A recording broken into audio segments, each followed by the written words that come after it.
It's not an actual club, it's just actual stories that are actually fun. And they're written by kids that actors tell with their mouths. And it's time to begin. It's the Story Clubhouse.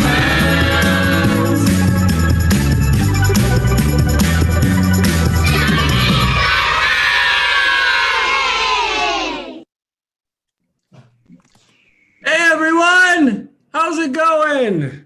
Hey, I'm Tony Hale, and I'm so excited to be here for the Story Clubhouse. This is going to be the best. Every episode we choose one of our favorite stories from our script archive that is written by a 5th grade student, and then we bring some funny actors together and we bring it to life. We're so happy you're here to join us. Tonight, we have a very super fun story. It is called The Lonely Giant. And it's by Makayla Carpinteyro. Oh, I hope I got your last name right, Makayla. She was a student at Micheltorena Elementary School, and she was mentored by Marissa Flaxbart. So we're so thrilled to have them both here. I just want to point out that every single word you hear tonight was written by Makayla when she was in the 5th grade, and her mentor helped her a lot, but she didn't write a word. It was all Makayla and all a product of her incredible imagination. So Makayla and Marissa, can you please come on stage? Are you there? Are you there? Are you there? Hey! Hey! So glad. Thank you for being here. Thank you for being here. Makayla, have you started school yet? Yeah, I have. I'm now a 7th grader going to Thomas Starking Middle School, and Nice. So far it's fantastic. Yeah. Yeah, it's going okay? Yeah. You were telling me earlier there's been a lot of Zoom meetings. Yeah, I mean, since we're in this pandemic, Crazy, right? I know, Yeah. It's so crazy. And so now, Marissa, tell me, how did you get involved with Young Storytellers? I was working with a producer named Donna Roth, who is on the advisory board for Young Storytellers. She mentioned it. She said, "Oh, I think you'd really like it." And I called to just inquire, and it turned out that they needed somebody for the elementary school that is down the street from my house, and they needed them very soon. So I started. That's so cool. It was very easy, like slip and slide right into the program. I love it. Well, thank you for all the time you've put into it. That's awesome. Oh, it's so much fun. Makayla, can you tell us the title and the tagline of your script? Yeah, so the title of my story is The Lonely Giant, and the tagline is to never judge a book by its cover. Oh, so true. Well done. Well, thank you for giving us the opportunity to read your story. We're all very excited about it. So why don't you guys go backstage for a few, and then we're going to bring you back later. All right? Okay, Thanks. See ya. All right, so now let's bring the actors out who are going to be performing Makayla's story today. Cast, can you guys come on stage? And that means turn your cameras on. Hey! Oh, well done with the whiskers, Janet. Well done. Thank you. The what now? Right, you're right. I don't know what you're referring to. I don't see any whiskers. I don't see. I'm sorry. And this is Bassem Youssef. So I'm going to ask you guys a few questions.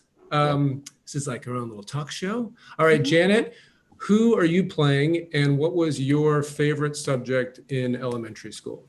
Whoa. Okay. I play Candy Corn, who coincidentally, this has nothing to do with this, is a cat. Wow. So you wear this all the time? Wear what? Oh, right. I'm sorry. You're absolutely right. You're absolutely right. Great. I apologize. And what was my favorite subject in elementary school? I would say that it probably was music. I loved my music class. We didn't get to do it every day. It was, I think, a once a week thing. And I loved it. And for some reason, my teacher was real into teaching us like hippie folk songs. So it was like singing, not instrument. It was all singing. It was stuff? instruments too. Like that's where I learned how to play the auto harp and the kazoo. Okay. All right. A little bit of recorder. All right, Janet. Okay. I mean, I don't want your whole resume, but okay, that's great. Okay, great. Bassem, so you tell us who you are playing, and also tell us what was your dream job when you were in the 5th grade. You got to think back. So I play Mr. Fox, and I wear this face the whole time. And nice. And I think at 5th grade, your dream job is to be Superman. That's basically, yeah, that's the dream job. That makes sense. Yeah, the problem is like I didn't wear glasses to hide my secret identity, so I had to Everybody read knew into screens. So I kind of like destroyed my vision, and I wore glasses, but superpowers never came with it. Well, one day it's coming. It's coming. It's coming. All right. So now Vera Lim is joining us also. Is Vera here? Yeah, I'm right here. Oh, there you are. Okay. Who are you playing? And if you, Vera, could tell your 10-year-old self anything, what would it be? I'll be playing the narrator and guest starring as a squirrel today. Nice. And if I could tell my 10-year-old self anything, it would be to embrace the weirdness. I know you feel kind of out of place now, but eventually you're going to be on this really cool show called the Story Clubhouse with other weirdos. Well done. We're all in the same weird club. Who's weird now? Yeah. Just me and Tony. Just trying to keep up. Just trying to keep up. No, I get it. So Makayla and Marissa, could you guys come back on stage? I love this whole backstage green room. I love it. There they are. Now, Makayla, Marissa, you're going to stay backstage, just Makayla. Makayla, we want you to stick around because you are the reason that we are all here tonight. And you are the biggest star of this entire show. So thank you for giving us this opportunity. We really, really appreciate it. All right, now is everybody ready to do the show? Shall we begin? Let us begin. All right, let's get started. The Lonely Giant, written by Makayla Carpinteyro. Never judge a book by its cover. Interior, Giant's Cottage, afternoon. A giant, about 1,700 years old, about 27 feet tall, black and white hair, sits on a couch. He eats cereal, watches TV. The couch, which is really more like a bench, is made out of a tree to be big enough for him. The giant gets bored and stands up. Well, why don't I go outside and take a walk? Maybe I could find a friend. Exterior, giant's porch, afternoon. The giant goes out onto his porch. He looks right out at the treetops. He is almost as tall as they are. In the distance, he sees a little speck running down to the ground, then another little speck chasing it. Looks like they're playing tag. I wish I had friends. He starts walking. The ground shakes with every step. Exterior, forest, afternoon. As he's walking, he sees a little squirrel eating a nut. Oh, hi, little creature. The giant's voice is really loud, and his breath blows the fur away from the squirrel's face. The squirrel drops the nut and runs up an oak tree. The giant just stands there. Well, that didn't go good. He keeps walking. As he walks, he hears a voice in the distance. Someone help me! The giant looks around. Oh, I'm sure it's just a voice in my head. So he keeps walking.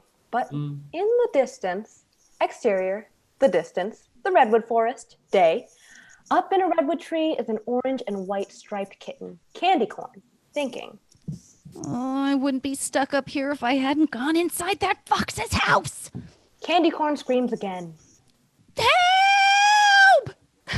Exterior, forest, elsewhere, day. Hearing it again, the giant thinks to himself. Wait, I hear it again. Maybe this isn't a voice in my head after all. The giant walks a little further until he hears some meowing in the distance.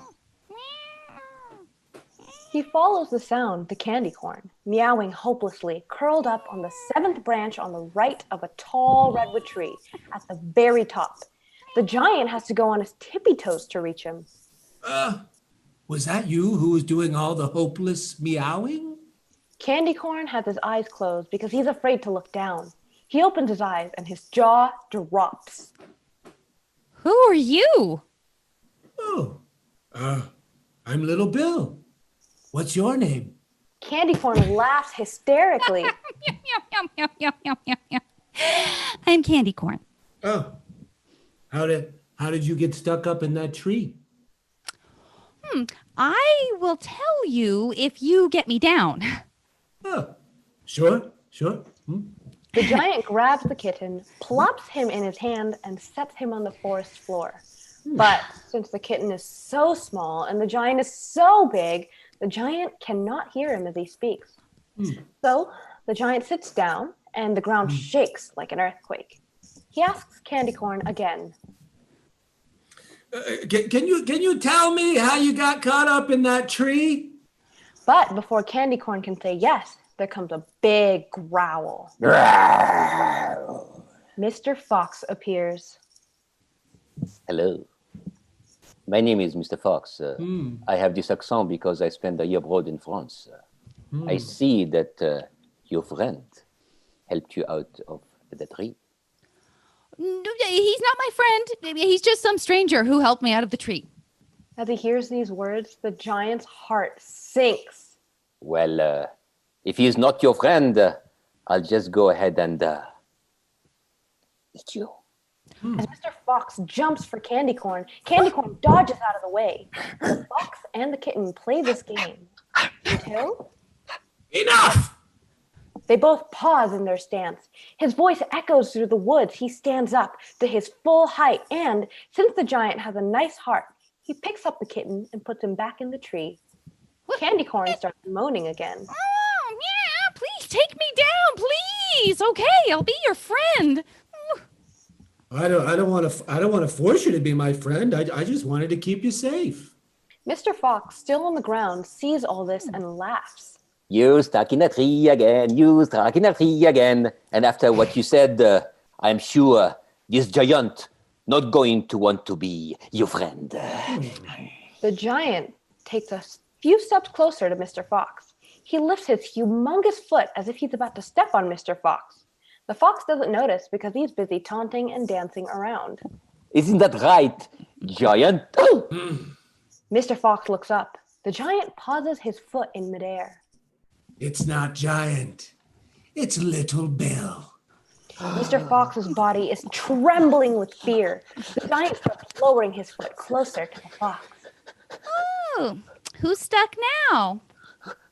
The giant's foot is inches away from stepping on Mr. Fox. He pauses his foot, and Mr. Fox runs away. Why didn't you step on him? Why?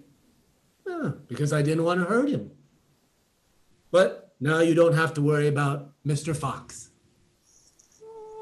You have a good point. Forget what I said before about you not being my friend. You know, you really do have a good heart. Now, come get your new friend down from this tree. The giant blushes and smiles. Interior, giant's cottage, night.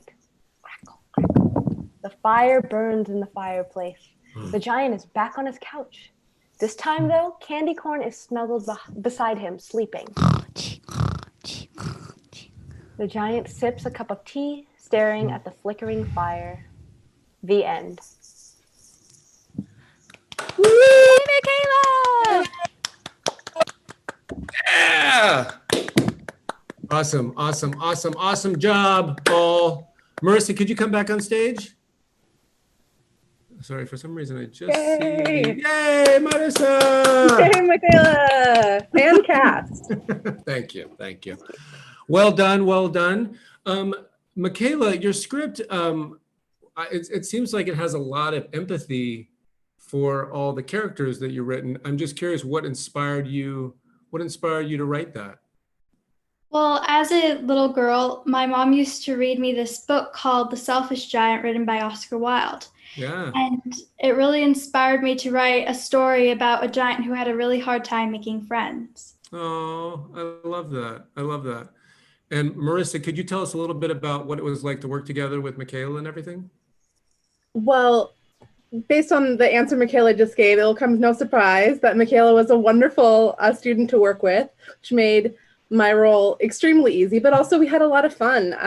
We were able to kind of bond over our love of reading and writing, and it was just a pleasure every week to get to work with her. She had this idea really quickly, and really? So we got to spend a lot of time on perfecting it. Makayla, do you still have that book, that Selfish Giant one? Yeah, I do. Yeah. Yeah, it's in my closet. I mean, I could go get it, but I don't know. I know. I'm the same way. There's certain books that I've held on to since I was a kid that are just really important to me. Yeah. So wait, would you say there was like one thing you learned about yourself during Young Storytellers, just the whole experience? Well, Young Storytellers was a really great experience. It was really fun working with Marissa. She was very helpful. And if I could say something that I've learned from this experience, it would have to be that Young Storytellers really helped me find my author's voice, and it really encouraged me to keep writing. So yeah. Oh, nice. Have you kept writing? Yeah, I mean, they're like for school assignments and stuff like that. Sure. Yeah. Yeah. Creative writing is so fun. So fun. Yeah. And you were telling me earlier you really like nonfiction stuff, right? Yeah, I really like fictional novels. Or fiction stuff, yeah. Like that. Yeah. Cool. Well, thank you so much, everybody. Let's give Marissa and Makayla another round of applause. Hey. Okay, now let's have everyone go backstage. We're almost at the end of the show. We're going to hear from our actors about what they think is most important in a friend. But first, I want to welcome Bill Thompson to give us some updates about the Young Storytellers. So is Bill here? I'm here. Hi. There you Tony. are. There you are. There. Okay. I'll see you later. Thanks. Great job. Hi, everyone. I'm Bill Thompson, the Executive Director of Young Storytellers. I can't believe I'm saying this, but tonight is our 20th episode of the Story Clubhouse. And I have to say that this is one of the things I am most proud of participating in during my time here. In the middle of a worldwide pandemic and during the awful, painful, and frustrating fight for racial justice, this space has become a refuge for our community. It's become a space to be inspired by the stories of young people, a space to help understand what is happening in the world around us, and perhaps most importantly, it is a space for us to connect and share laughter and joy. As fall approaches and school returns, our team is working to launch programs in more than 60 schools virtually with the help of thousands of volunteer mentors and actors. In order to maintain our focus on these important programs, we will be taking a short break from the Story Clubhouse. But do not worry, we will be back in September with another exciting story, another exciting cast, and some exciting news about our annual event, The Biggest Show, that is coming up in October. As you've seen each week since we launched the Story Clubhouse in April, we believe passionately about raising the voices of young people, showing them that their stories matter and that they should be the ones telling them. So, if you believe that our work and our mission is important, please join Story Club by donating to us monthly. When you give $5 a month, you'll receive one of our student stories delivered to your inbox. And $5 might not seem like a lot, but it adds up and it gives us consistent donations that we can count on each month. So please, if you are so inspired, join Story Club. It's an easy way to do so much for the students we reach. Also, do not forget to head to our website where you can find coloring pages and previous recordings of the Story Clubhouse. We also are starting production on a series of YouTube videos inspired by our Script to Stage program that we're going to be launching this fall. These videos will guide students across the country to write and perform their own stories at home. So if you're interested, please sign up for more details at our website. And lastly, we at Young Storytellers encourage you to please keep supporting the Black Lives Matter and anti-racism movements across the world. We believe that in order to fight systemic racism, we have to empower all young people to discover who they are, what they care about, and how they can bring their talents to the world. There are so many ways you can take action right now. If you don't know where to start, head to our website for resources. And in whatever way you can, stand with us in solidarity with Black people, Indigenous people, and people of color everywhere.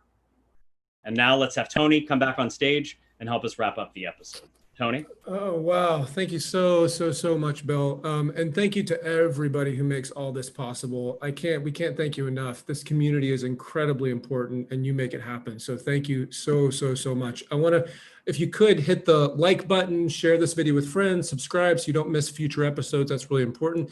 Before we wrap up, let's bring everybody back on stage to say goodbye. Turn those cameras on.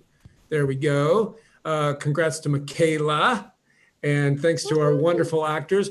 Before we go, I want to hear a quick, just since the whole topic is friendship and Makayla did this beautiful story, for one line response from our actors, what do you think is the most important quality to look for in a friend? And we'll start with you, Janet. Well, I think you said the magic word when you were talking to Makayla about her take on the script, which is empathy. I think there's nothing like feeling heard and feeling seen and known and being able to give that to someone in return. It's worth so much. It's precious. Absolutely. Absolutely. Bassem, what about you? I think being there when you need them the most and understand when they need their space. I think Yes. I think goes both ways. Sometimes part of good friendship is just like let them process their issues by themselves and then just be there. Yes. Not expecting anything other, just being there as a support whenever they need. Right. Yeah. Oh, that is so true. Thanks for saying that. And Vera, what about you? I would say sincerity is really important. Like just knowing that they're there because they honestly care about you and they just want to be with you and hang out with you and spend time with you because they value you as a person the way that you value them. That's true. Gosh, these are all good. Guys, you had some great friends. What about you, Tony? What about me? What will you do for a friend? What if I was just like, free food? If they give me free food, I'm okay. That's a good answer. That's a good answer. That's a perfect answer. No, I agree. Empathy, authenticity, all that is high on the list. High on the list. What about you, Makayla? I don't know. I mean, Yeah, you mentioned empathy before, which was a really, really good one. Was there anything else that you kind of think about with good friends? You know, I agree with all of you guys. Those are all really good traits to have in a friend. I don't know. I mean, I guess I've had, friends, but I think that the one best friend that I have is my sister. Oh, she'll always be there when I need her. But I love that. What's her name? Her name is Graciela. Oh gosh, you guys have such beautiful Hi, names. Graciela, if you're out there listening. Yes.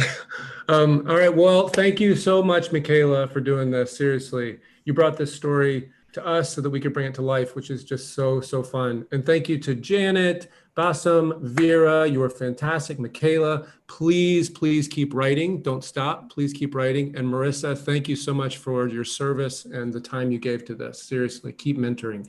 So thank you all. And we will see you in September. All right.